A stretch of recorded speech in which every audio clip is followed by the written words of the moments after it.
तो आइए महाशिवरात्रि के पावन शुभ अवसर पर भगवान भोलेनाथ के चरणों में देखिए भोलेनाथ का विवाह बारात चल रही है और उनका श्रृंगार हो रहा है भोलेनाथ का। आइए भोलेनाथ के चरणों में एक गीत आप लोगों को सुनाते हैं। प्रेम से बोलिए शंकर भगवान की। अरे बने बराती चल दिहले यौ सजी खूब बारा भोल बउरहुगे। बने बराती चल दिहले यौ सजी खूब बारा भोल बउरहुगे। जय हो।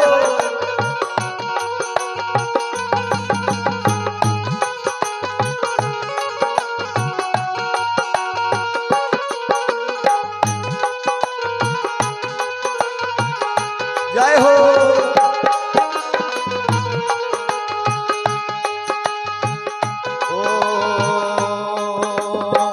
कवन नगरिया से चले मोर भोला।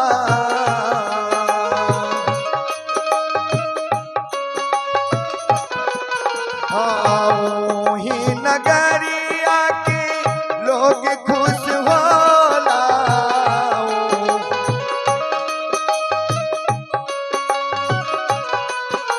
भूत प्रेत का मचा बवंडर लंगड़ा लूलाया भोल बउरहुगे।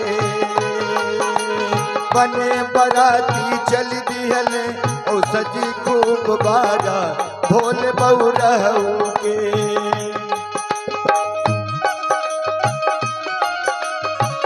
जय हो।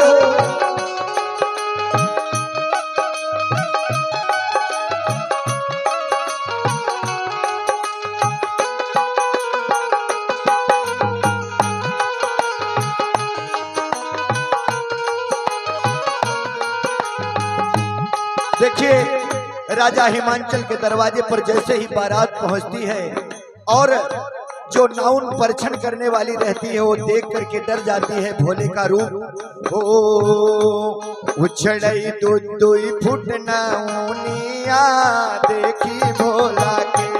उछड़ई दुई फुट नाउनिया देखी भोला के। देखी भोला के हो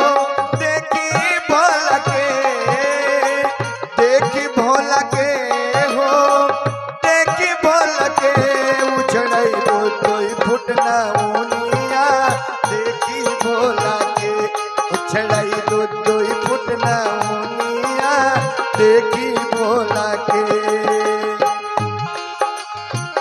जय हो।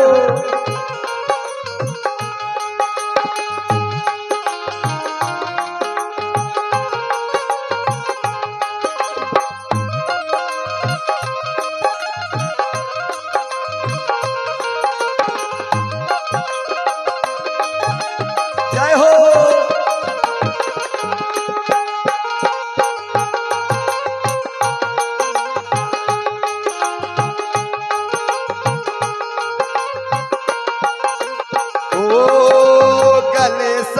बिछुअन की माला जब गले लपटाए।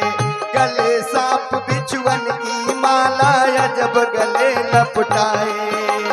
अंग भभूति मले साथ में भूत प्रेत मड़राए। चौके रही रही के नामुनिया देखी भोला के। चौके रही रही के नामुनिया देखी भोला के। वो देखी भोला के हो देखी भोला के। देखी भोला के हो देखी भोला के। उछड़ई दुई फुट नाउनिया देखी भोला के। उछड़ई दुई फुट नाउनिया देखी भोला के। उछड़ई दुई फुट नाउनिया देखी भोला के। हो देखी भोला के हो देखी भोला के हो देखी भोला के हो देखी भोला के। उछड़ाई दुई फुट नाउनिया देखी भोला के।